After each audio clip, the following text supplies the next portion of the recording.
কি ব্যাপার মোহনা, তুমি কাঁদতেছো কেন? কি হয়েছে তোমার? আরে চুপ করে আছো কেন? কি হয়েছে বলো, আমাকে বলো। নতুন করে আর কি বলবো, তুমি তো সবই জানো। কি হয়েছে শুনবা? তাহলে শোনো। এই ফকিনের বাচ্চা মোহনা, কোথায় মরলি? চা নিয়ে আয়। লেজি দুলা ভাই, আপনার চা।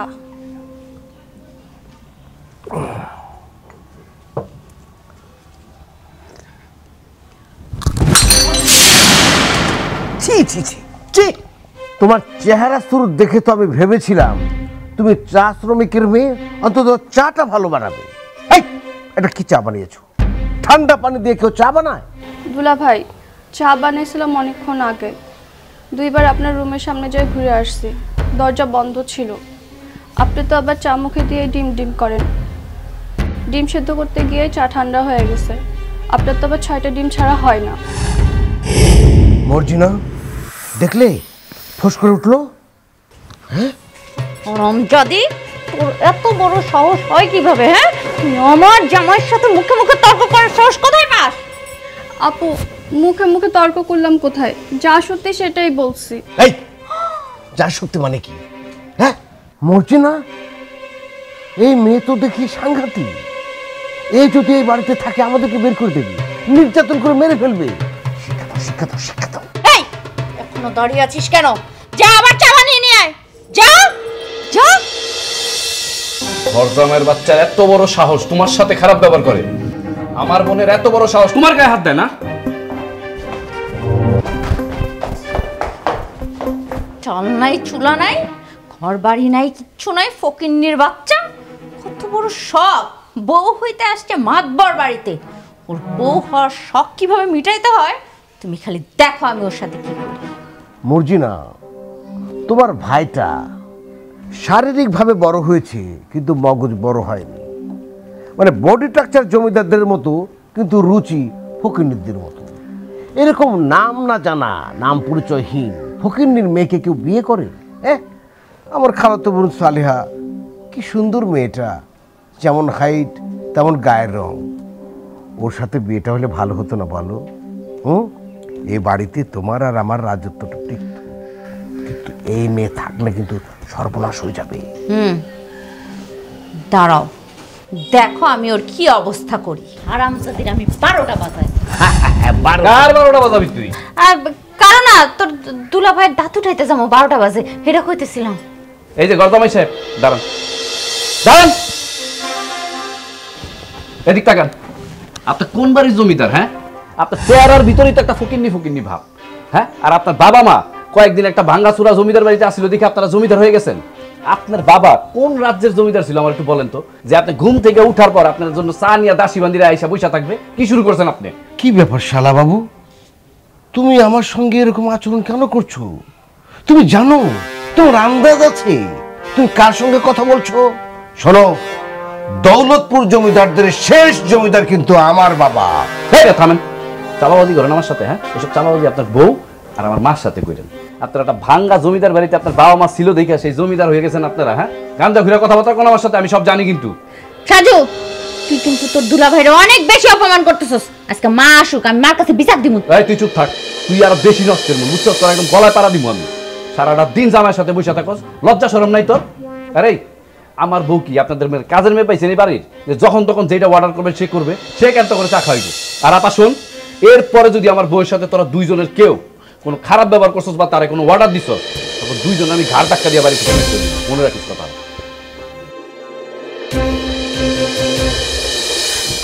কি জমিদার সাহেব, যা বুঝাই বলছি আপনি বুঝতে পারছেন তো, নাকি আবার বুঝাই বলবো? জি না শালা বাবু, আপনি পরিষ্কার করে বলছেন, আমি পরিষ্কার করে বুঝছি, অসুবিধা নাই। তাহলে তো খুব ভালো কথা। চেয়ার টেবিল নিয়ে এখানে কি সার্কাস শুরু করছেন? এগুলো ঘরে ঢুকান। এরপর বার আইসা যদি আমি এগুলো এই জায়গায় দেখি, গেলে কিন্তু খবর আছে দুজনের।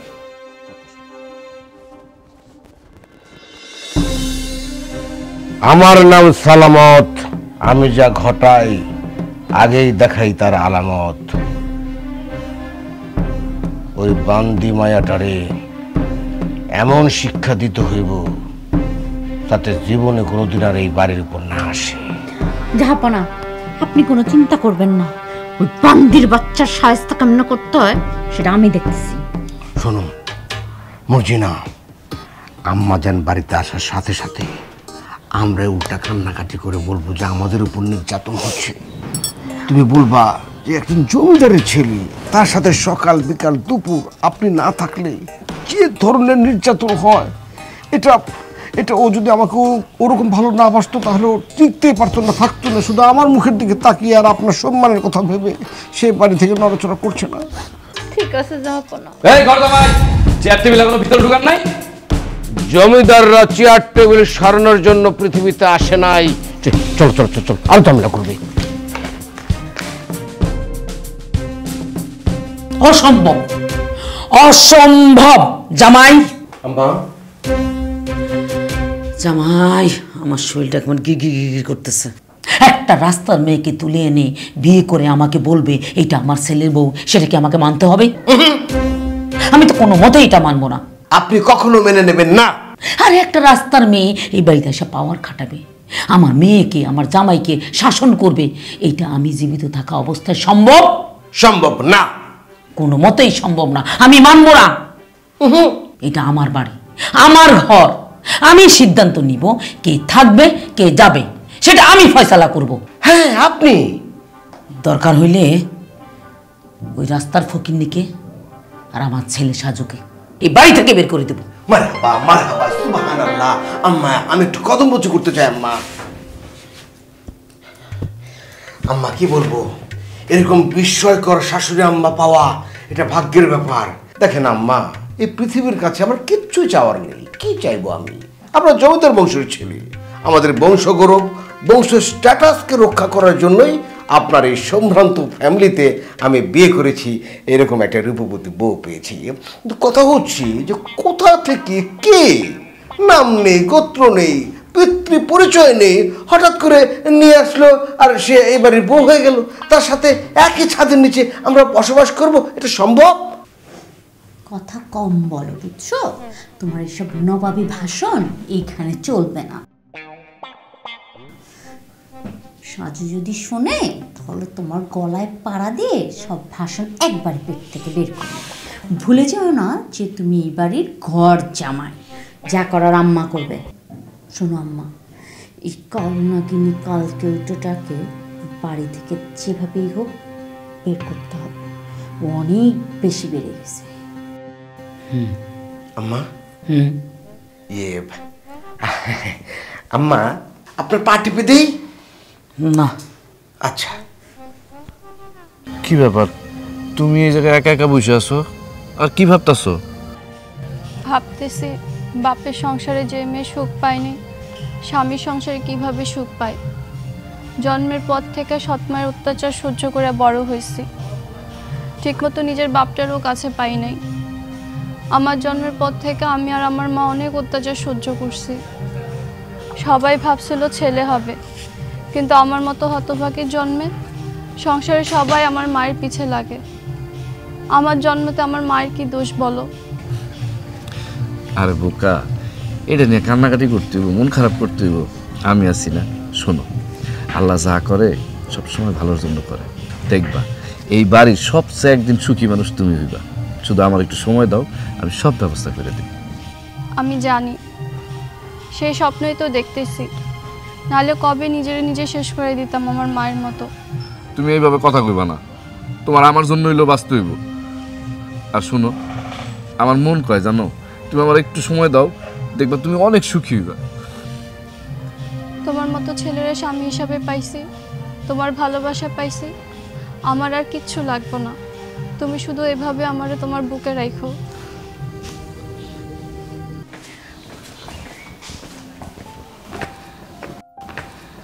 আমি একটু বাইরে যাইতেছি, তোমার কিছু লাগবে? না, আমার কিছু লাগবে না। আচ্ছা, তুমি কেমন মায়া কত? তোমার কি কোনো চাহিদা নেই? তুমি আমার পাশে আছো, তাতেই আমি খুশি, আমার কিছু লাগবে না। আচ্ছা শোনো, এই বাড়িতে আমার আম্মার কথা ছাড়া তুমি আর কারো কথা শুনবা না, ঠিক আছে? আমার জরুরি একটা কাজ আছে, আমি একটু বাইরে গেলাম। আচ্ছা, যাও।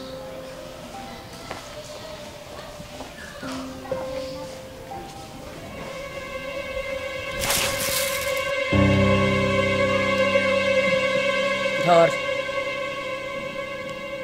ঝাড়ু দেওয়া শুরু কর। পুরাটা এলাকা ঝাড়ু দিবি, একটা পাতা যেন না থাকে, কোনো পক্ষীর পশম যেন না থাকে। দেখ। মা আমি? হ্যাঁ আপনি, নবাবের বেটি। যা ঝাড়ু দেখ। আমি? বাপরে, আবার টাকা দিছিস কেন? দে ঝাড়ু দে। কোমরটারে ভাঙ ভাঙ ভাঙ, এ গুজা কর। শাবাশ শাবাশ। এই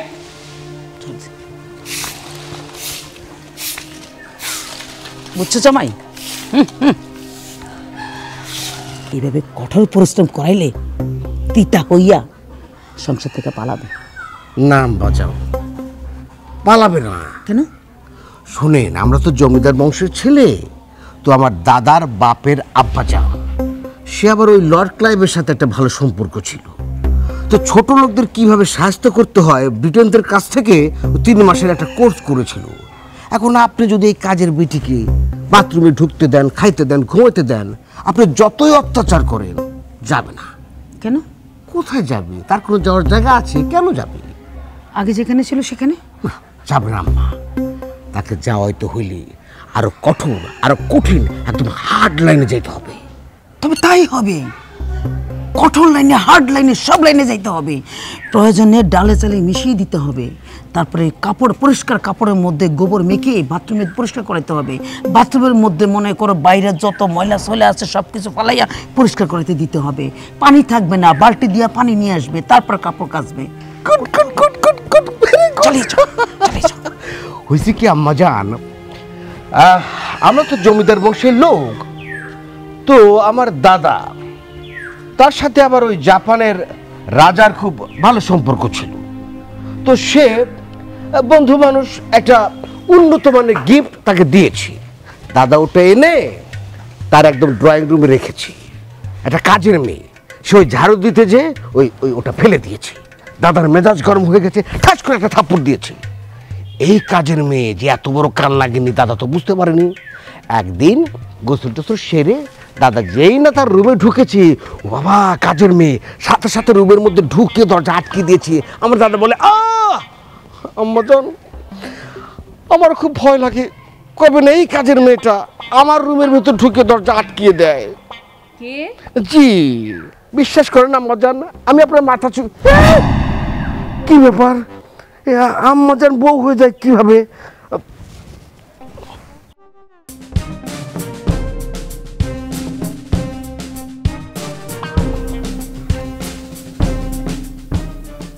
কিরে বন্ধু, দুলাবের খবর কি? চাপাবাদের কথা আমার সামনে কবি না, নিজের কয় জমিদার, আর বাড়ির ভিতরে কি প্যাঁচ লাগায় রাখছে জানোস? সে আমার বউয়ের পিছনে লেগে থাকে, কেমনটা লাগে কত? হায় হায়, তুই এটি কি কস?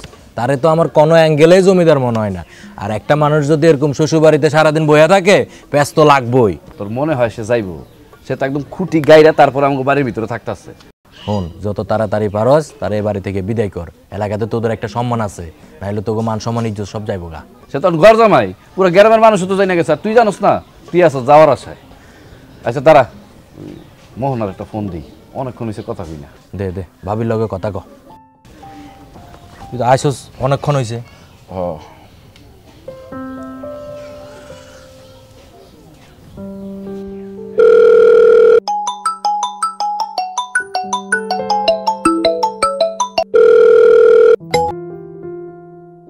হ্যালো। হ্যালো মোহনা, কি করতেছ? এই তো একটু কাজ করছিলাম, এখন ফোন দিলাম। তোমার কথা মনে পড়ছিল তাই একটু ফোন দিলাম। এই চুন্নি, ফকিন্নির ঘরে ফকিন্নি, তোকে যে আমরা এত নির্যাতন করছি, এত কষ্ট দিচ্ছি, এত অপমান করছি, তোর মাথার মধ্যে ঢুকে না? নাকি মার খাওয়া, নির্যাতন সওয়া এটা তো রোগ। রোগ হলে বল, ডাক্তার কাছে নিয়ে যাই। আবার তোর কাছে অনুরোধ করে বলছি, দয়া কর, তোর বাড়ির ঠিকানাটা বল। দরকার হয় আমার পকেটের টাকা দিয়ে আমি গাড়ি করে বাড়ি পৌঁছে দেবো। বল বল, ঠিকানা বল, ঠিকানা বল। আমি বুঝলাম না, এত আলাপ করার কি আছে? কারণ যদি গলে দুটো লাগাই দাও, অন্যান্য এখানে ফলায় গলার মধ্যে একটা পড়া দাও, দেখবা সব কথা সরিয়ে বেড়ে যাবে। জামাই, আমিও তো বুঝতেছি না এত আদর করার কি আছে, এত কৌশলী কথা বলার কি আছে। শোন মাইয়া, আমি তোর সুন্দর করে বলতেছি, তোর কোনো বংশ পরিচয় নাই, জাত নাই, তোর বাড়ি কই, ঠিকানা কি, তুই মানুষ না চুন্নি না কি, কিছুই জানি না। জানি না, রাস্তা থেকে তোর ধরে নিয়ে আসছে। আরে বাবা, আমার তো মান সম্মান আছে, এলাকায় আমার একটা মুখের ব্যাপার আছে। হ্যাঁ, আমি কথা বলতে হবে তো, ছেলের মধ্যে দেখাইতে হইব তো, কিন্তু আমি তো তোর দেখাইতে পারবো না।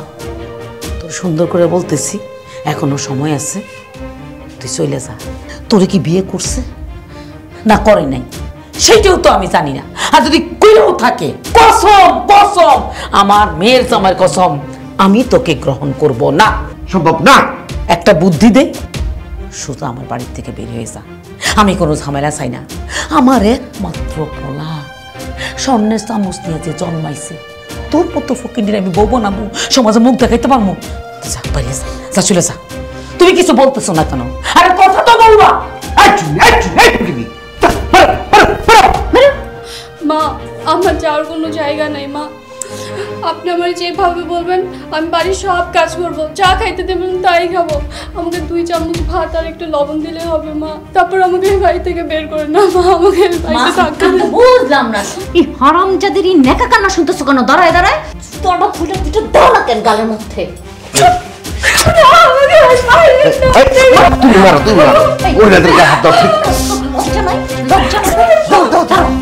বেশি মারলে আবার হইরা গেলে ওই ঝামেলা আছে। তুই চামচ ভাত মানি না, আমার মা মানে না, আমার জামাই মানে না, আমি মানি না। তুই বুঝিস না? সেটা বুঝাস না তুই? হ্যাঁ, আমার পোলার বড় হইব রাজধানী কোনো রাজার মাইয়া। এরকম ফকিন্নি। এদিকে আয়। আমাকে বাঁচান আম্মা। এদিকে আয়। আম্মা, এই। আম্মা, আমাকে বাঁচান আম্মা। কত বড় সাহস! হ্যাঁ, আমার বউ কি বান্দি? আমার বউ বান্দি? তোর কত বড় সাহস? তুই আমার বউর উপরে নির্যাতন করস, আমার বউরে এই বাড়ি থেকে তাড়ানোর প্ল্যানিং করস। তোরে আজকে আমি আম্মা,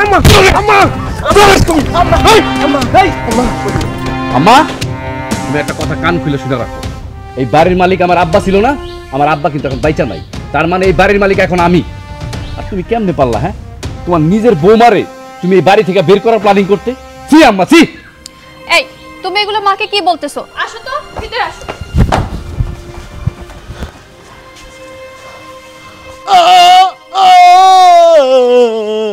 আম্মা, আম্মা জান, আপনার ছেলে আমাকে মেরে একদম শেষ করে ফেলেছে। আপনি তো সবই জানেন আম্মা, আমরা জমিদার ঘরের সন্তান। আমাদের ছোট্টবেলা থেকে লালন পালন করা হয়েছে আদর যত্ন করে। জীবনে কখনো কেউ ফুলের টোকা দেয়নি। সেই আমাকে আপনার সন্তান যেভাবে মেরেছে, ও আমার হাড্ডি গুড্ডি সব শেষ।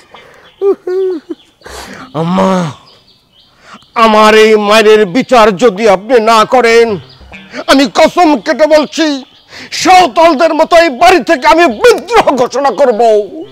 আম্মা, তোমার ছেলে আমার জামাইরে তোমার সামনে দাঁড়ায় এত মার মারলো, তুমি কিছুই বললা না। একদম চুপ। তোর ভাই তোর রক্ত, এই বংশের রক্ত। হ্যাঁ, শুনলি না কি কইলো? আগুন জ্বালাই দিব। আম্মা, ওই দানবটার সাথে সম্মুখে যুদ্ধে জেতার কোনো সম্ভাবনা নাই। বিশাল দেহ, একে মারতে হবে ছলে বলে কৌশলে। ও আম্মা, একটা কবিরাজ আছে বুঝছেন, জাদুবিদ্যায় পারদর্শী।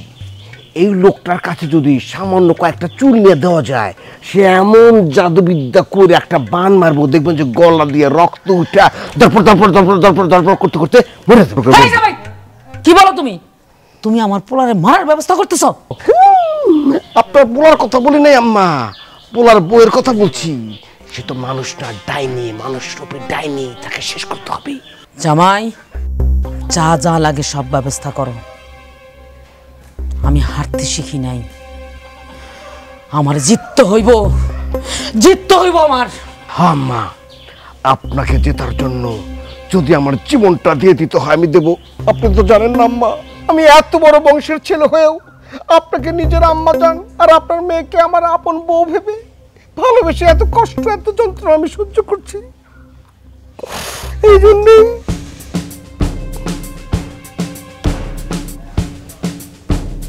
জামাই, জি আম্মা, আমি হারতে শিখি নাই, আমাকে জিততেই হবে, জিততেই হবে। অ্যাকশনে যেতে হবে, অ্যাকশন খেলা হবে। মুভ।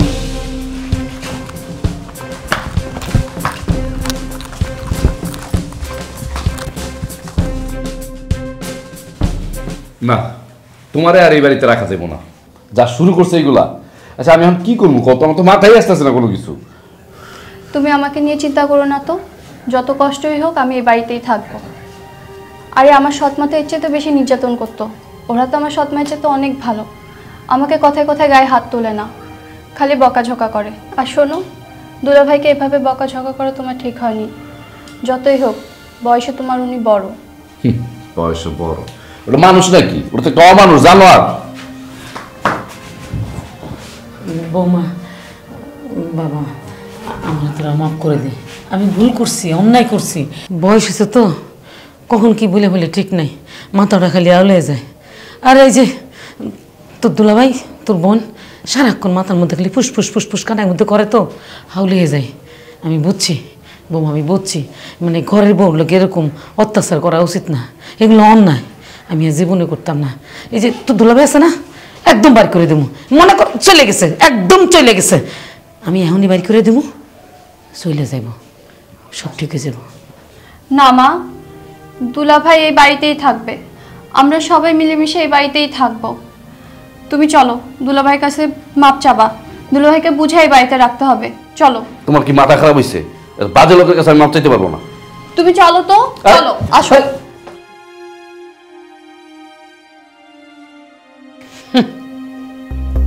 যা মলম লাগা, ঘি লাগা, আর সেটার মধ্যে আমি লাগামো আগুন, কুচি কুচি করিলাম, কুচি কুচি।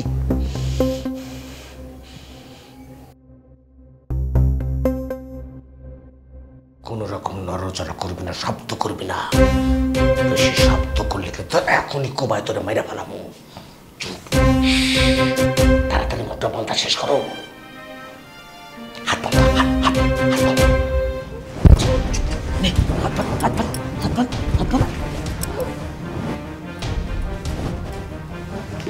আচ্ছা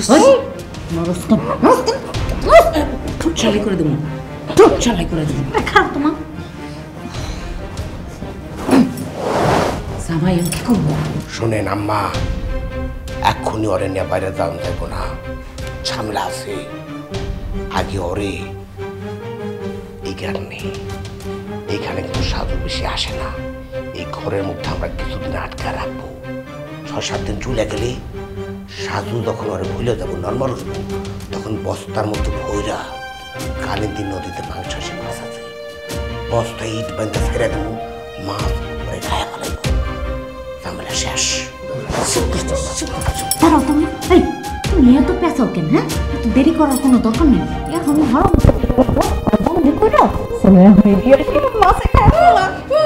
মর্জিনা ঠিক কথা কইছে, পান্ডিট। না আম্মা, মর্জিনা ঠিক কয় নাই। শোনেন আম্মা, এই সমস্ত বিষয় কৌশলী হতে হয়। আপনি বাঘ সিংহকে শিকার করতে দেখেন নাই?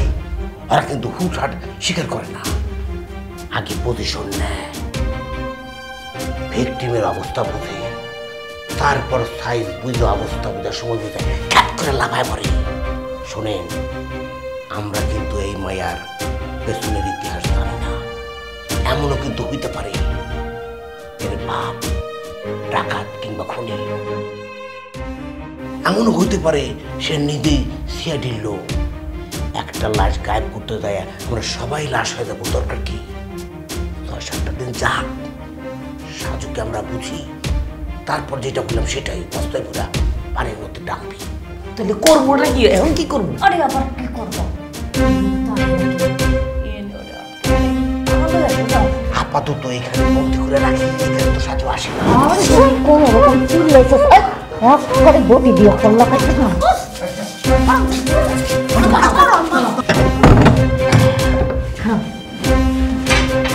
তালাটা নিয়ে আসো।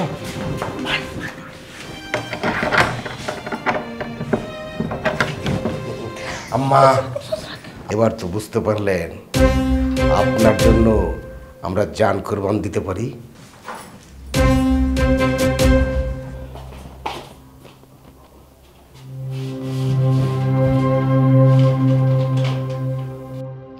সাজু, আমি তোমাকে অনেক ভালোবেসে ফেলেছি, কিন্তু আমি একটা গোপন মিশনে আসছিলাম।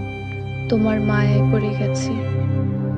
তোমার ভালোবাসা পেয়ে সেটা থেকে অনেক দূরে সরে গেছি। তাই আমার মিশনটা সাকসেস করতে আমি চলে গেলাম।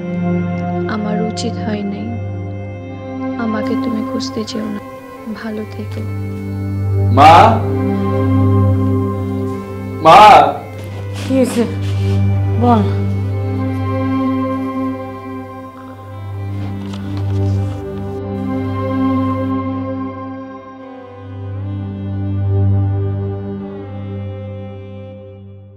আল্লাহ, এটা কি হলো? কেমনি সম্ভব? বৌমা তো আমারে কইলো সে মার্কেটে যাবো, কেনাকাটা করবো। আমি বলছি যে বৌমা আমি তোমার সাথে যাই।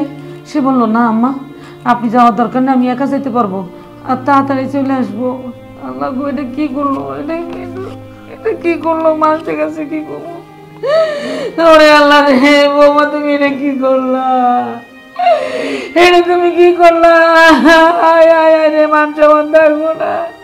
আরে আমার বলাই কেমনে থাকবো বাবা রে? এটা কি হলো রে?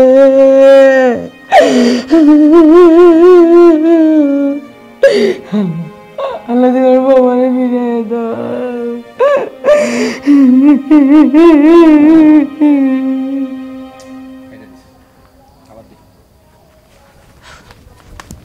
এই এই উদ্বুকের দল, একটা মানুষ কল কেটে দাও মানে তো বুঝতে হবে তিনি বিজি আছেন।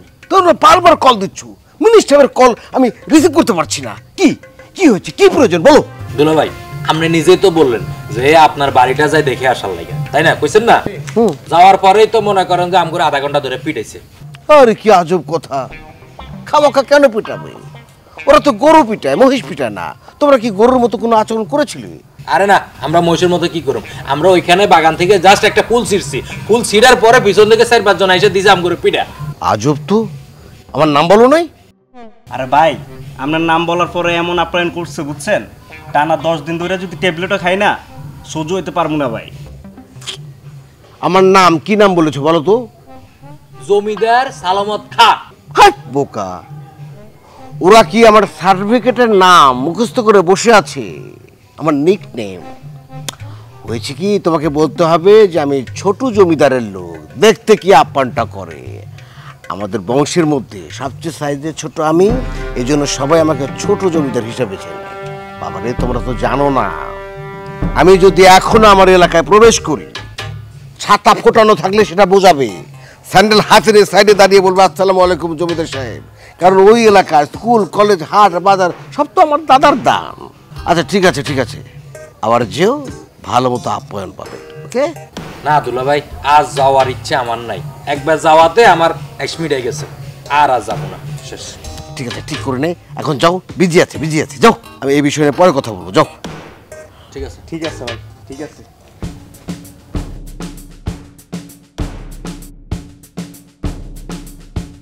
আলতুগুলা যে কোত্থেকে আসে, তবে যেভাবে হোক, হাত পা টিপে হোক, কৌশল করে হোক, আম্মাকে হাতের মুঠোয় রাখতে হবে। আম্মা ঠিক, সব ঠিক।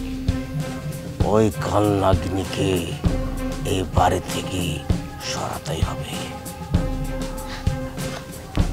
মোহনা, তুমি আমার সাথে এমন করলে।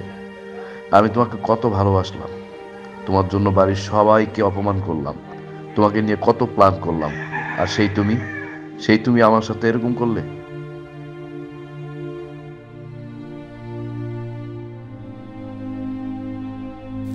সেইখানে বাঘের ভয়, সেইখানে রাত ভয়। মুরগি ঘরে ঢুকাইছি, দরজার মতো আমার পোলাপ হয়ে গেছে।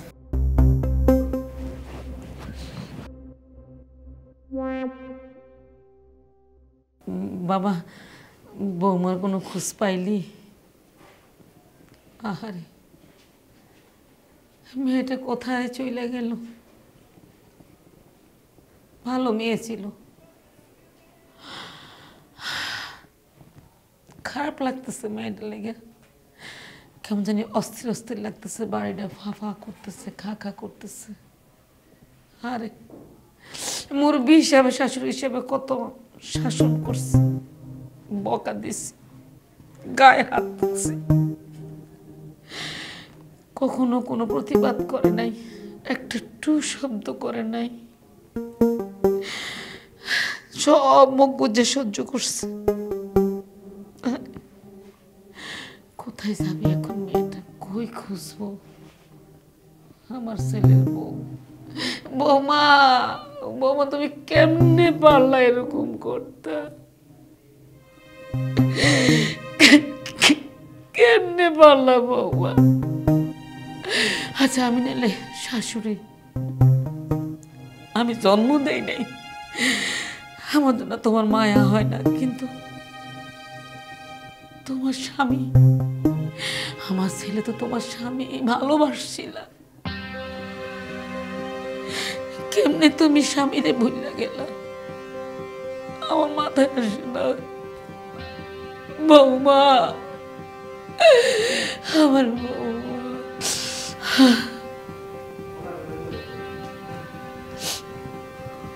বাবা রে, আমি বুঝি, আমি তোর কষ্ট বুঝি, লেগে তো জীবন আটকায় থাকবো না। আশা করবো আমার মনটাও তাতে আশা করবো।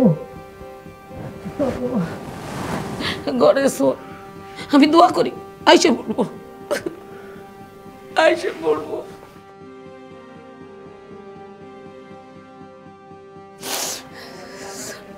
এদিকে এদিকে তো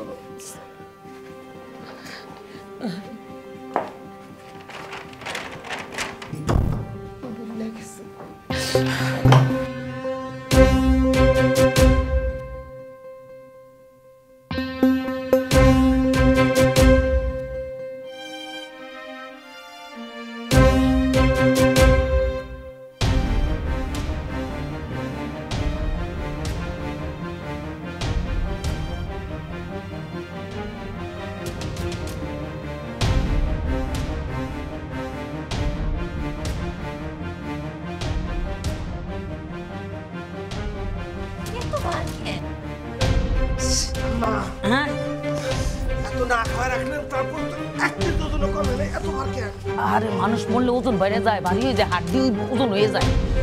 ওই বাপরে বাপরে বাপরে বাপ। মা, বস্তার ভিতরে কি কি করতেছো তোমরা?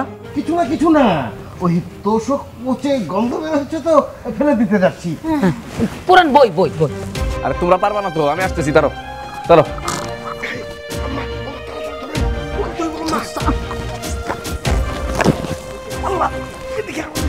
আরে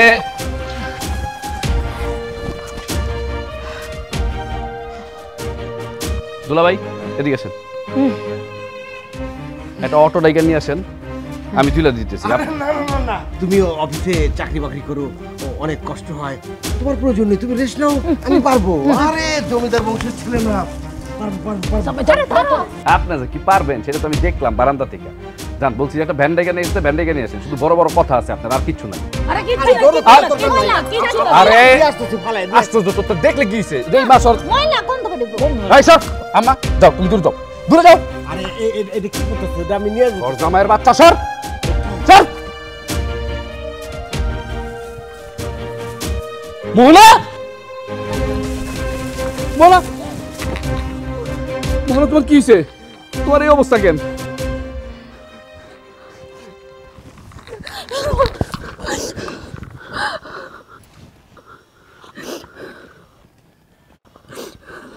মা, তুমি এটা কেমনে পারলা? তুমি এইভাবে মোহনারে মাইরা ফেলাইতে চাইলা?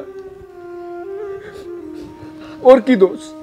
ওর তো এই বাড়িতে আমি নিয়ে আসছি, ও তো নিজে থেকে আসে নাই। মায়েরা রাস্তায় সুইসাইড করতে চাইছিল, ওর সৎ মায়ের নির্যাতনে ওর জীবন ও রাখবো না, সেইখান থেকে ওরা আমি উঠাই নিয়ে আসছি, নিয়ে এসে বিয়া করছি। আর তুমি সি সি সি সি আম্মা, মা তুমি কি জানো একটা মানুষ কতটা আঘাত পাইলে তার নিজের জীবন শেষ করে দিতে চায়? চাচা ভাইয়া দেখেন তো, এই মাইয়াটা আপনার মাইয়া কিনা?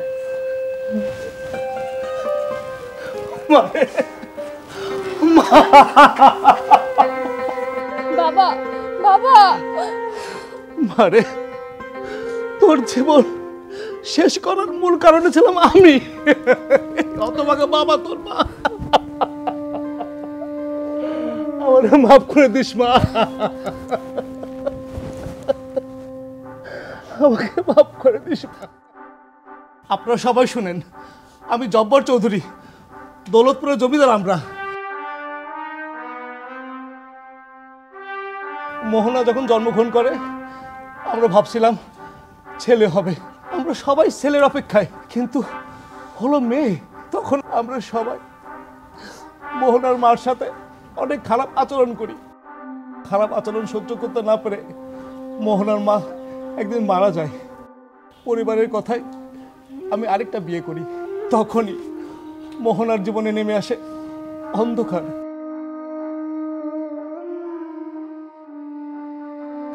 আমি কিছুই করতে পারিনি বাপ হয়ে। মোহনার সৎমা সারাক্ষণই মোহনার উপরে অনেক নির্যাতন করে। নির্যাতন সইতে না পেরে হঠাৎ করে মেয়েটা বাড়ি থেকে পালিয়ে যায়। তখন থেকে আমি আর আমার মেয়েটাকে খুঁজে পাইনি।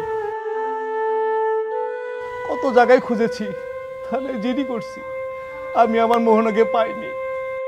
অবশেষে তো পাইলাম। মারে,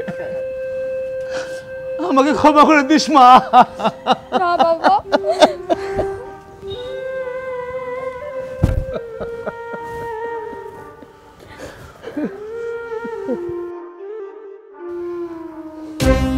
কি রে ছোট, তুই এই বাড়িতে?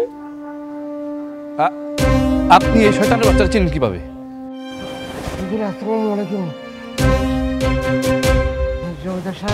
আপনার কাছে আমরা পুরো পরিবারের ঋণী। অনুরোধ, এখানে কোনো কিছু বলার দরকার নেই। ওর বাবাই তো আমার জমিদার বাড়িটা দেখাশোনা করে। কি? জমিদার বাড়ি দেখাশোনা করে? 20 বছর হলো আমরা ওই বাড়িতে যাই না। ওর বাবাই ওই বাড়িটা দেখাশোনা করে। এই ছোট লোকের বাচ্চা, এই ছোট লোক, তুই দারোয়ান হইয়া জমিদার পরিচয় দিস আমার কাছে? হ্যাঁ, জমিদার পরিচয়। বাবারে, বাবারে, তুই আমার মাফ করে দে, আমার ভুল হয়ে গেছে। আমি বড় বড় অন্যায় করে ফেলছি।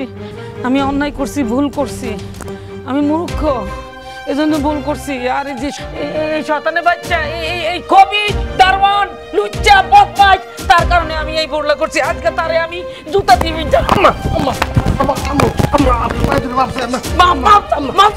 তার বাড়ি কিনে দে,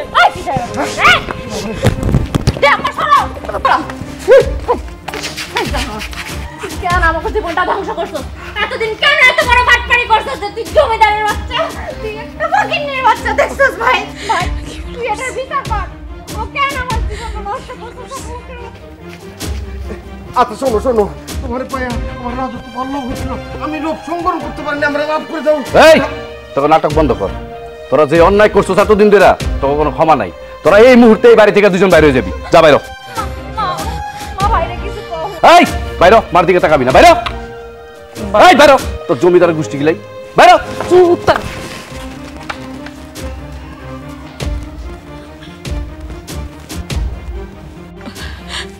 বাবারে, বাবারে, আমি তোর মা, আমি তোর জন্ম দিছি, কিন্তু বড়রাও ভুল করে, মাও ভুল করে। তুই মনে কর আমি তো সন্তান, তুই আমার বাপ। আমি ভুল করছি, আমার তুই মাফ করে দে। কি করবি, মা তো ফলাইতে দিতে পারতি না বাবা। আমি সন্তান, শিশু মানুষ, বড় হলে শিশু হয়ে যায়, ভুল করে। আমি বাপ করছি, বাপ, আমার তুই মাফ করে দে, আমার মাফ করে দে, মাফ করে দে বাপ। আমার কাছে কেন মাপ চাইতেছো? যার সাথে অন্যায় করছো তার কাছে মাপ চাও। ভাই সাহেব, ভাই সাহেব, আপনি যোগ্যতা অনেক বড়, কিন্তু আজকে আপনি আমার দুয়ারে আমার ভাই হিসাবে আইছেন। এই বোনটার মাফ করা যায় না। আমি আপনার বোন হইতাম, চাও এই বোনটার মাফ করে দেওয়া যায় না। ও মা, মা, মা, আমি তুই আজ থেকে তুই আমার মেয়ে, আমার সন্তান, আমি তোর মা। এ বুড়া মাঠের মাফ করে দিবি না? দিবি না মা? মারে, ও আমার মাফ করে দে। ও মা, মারে, আমার মাফ করে দে।